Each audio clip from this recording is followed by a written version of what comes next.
Well, let's get more back into this interesting subject we're talking on, the Civil War. We learned so much last week, and we are ready to learn some more this week. We're going to take it easy today, get a slow start into this week. We're going to look at 2 pages because these 2 pages contain a lot of important information. So we're just going to look at page 178 and 179 today. I do have a video after this I want you to watch and a couple videos. So take a look at them to help you understand this big word right here, Emancipation Proclamation.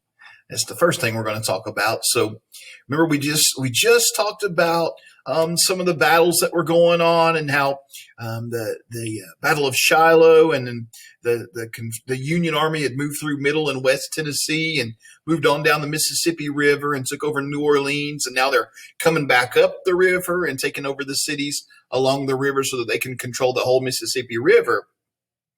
I think that was Thursday's lesson, Wednesday or Thursday's lesson. And then we had a day Friday where we were just talking about the generals and the presidents. But let's get back into some of the battles. And one of the battles that's going on is the battle over slavery. I mean, it was a big deal. And so Emancipation Proclamation is something that Abraham Lincoln makes to address what he feels is the right thing to do about slavery. So let's learn what this Emancipation Proclamation is. Despite capturing New Orleans, the war was not going well for the Union in the summer of 1862. The Union's military leadership was weak. President Lincoln struggled to find a general who could beat Robert E. Lee, the brilliant commander of the Confederate forces. Remember, Abraham Lincoln had asked Robert E. Lee to be the general for the Union to help him. And he said no, he didn't want to fight against Virginia.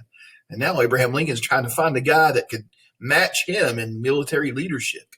And he can't find anybody who can take him on. At the same time, Lincoln was under great pressure from white abolitionists. There's our big word that means people trying to end slavery, right? He's under pressure from them as well as black leaders to allow black soldiers to join the Union Army. Lincoln knew that doing this would change how many people saw the war. And so we have a new meaning for the war.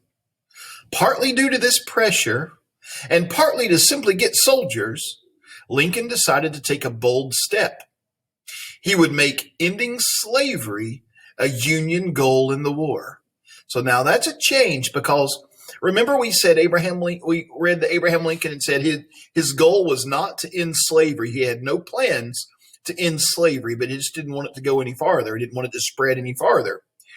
And so the battle for the Civil War up to this point was only to save the Union, to make those states that had seceded come back and be part of the United States again.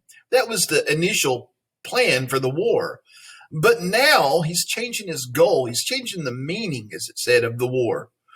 Is making ending a slavery a Union goal for the war. So if the Union wins now, his goal is to end slavery. That's a good thing. So the next major victory was the Battle of Antietam. It took place that autumn in Maryland. Though the Union won, it was the single deadliest day of the war. Thousands of soldiers died, and many worried the war might never end. This is the battle where the creek that I told you ran red with their blood. I got to go to that battlefield in Maryland and see it. I saw the creek. It wasn't running red with blood when I was there. We'll take a day and read one of those little texts with questions that we do about the Battle of Antietam that'll tell you more about this terrible battle. But just know that this was the next battle after Lincoln had decided that he was going to make ending slavery a goal. And so after the Battle of Antietam, less than a week after the Battle of Antietam, Lincoln issued the Emancipation Proclamation. So let's find out what that is. In it, he said all slaves in states in rebellion against the Union would be free on January 1st, 1863. In addition, if a Confederate state decided to rejoin the Union, its slaveholders would be able to keep their slaves. Well, what? Let's read that again.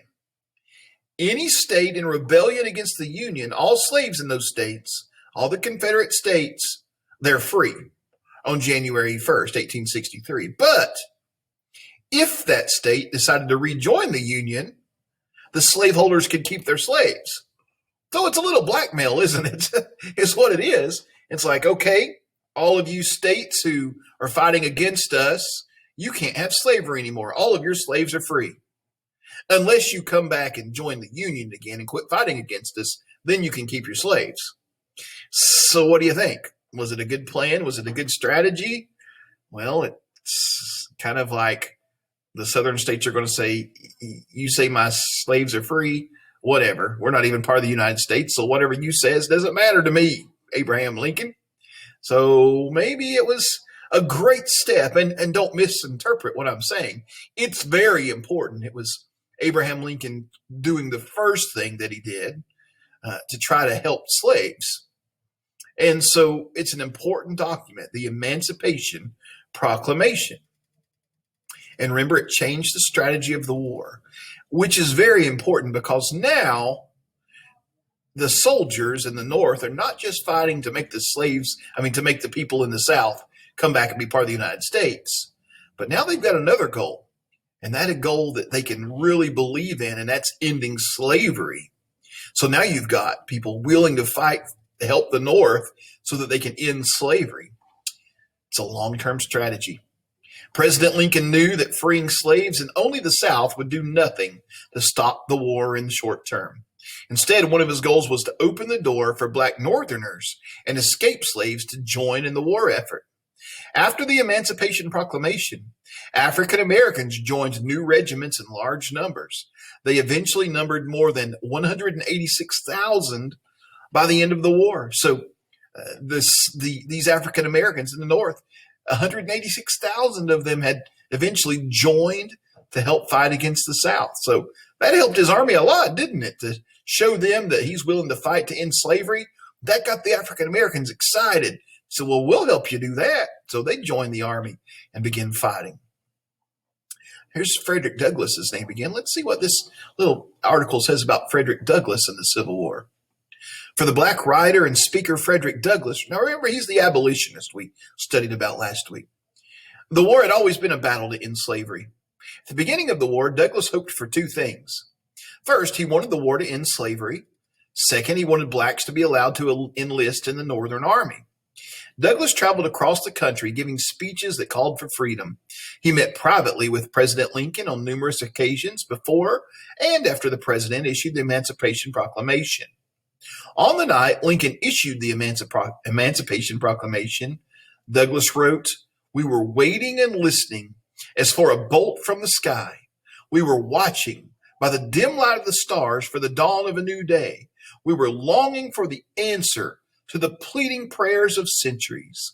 In other words, they were really looking with a lot of anticipation at Abraham Lincoln, the President of the United States, making this proclamation about slavery. Although the Emancipation Proclamation did not free very many enslaved people, Douglass knew it meant that if the Union won the war, all African Americans would be freed. With his first goal achieved, Douglass began working on his second. In city newspapers, he wrote, "Men of color, to arms! End in a day the bondage of centuries." In other words, go fight for your freedom, guys. You want to be free? You want to help free the slaves? Go fight the South. He urged blacks to show their equality and patriotism by joining the Union Army. Thousands of black men became soldiers, including 3 of Douglass's own sons. Many historians believe Frederick Douglass was the most influential black man in America during the Civil War years. He probably was. He was very famous by that time and actually got to meet with President Lincoln, as we've read. So 2 big things in this lesson to take from this lesson. Number 1 is the Battle of Antietam, a very important battle in the war. Lots of men died. The Union won. And then secondly, Abraham Lincoln's new goal for the war, not only to preserve the Union, to keep the United States together, but now a goal to end slavery. And it's caused a lot of more people to join the fight against the South. We'll see how that helps things end up eventually. All right, I got a couple of videos for you to watch today. So watch them. You don't have anything to turn in today. We'll see you tomorrow.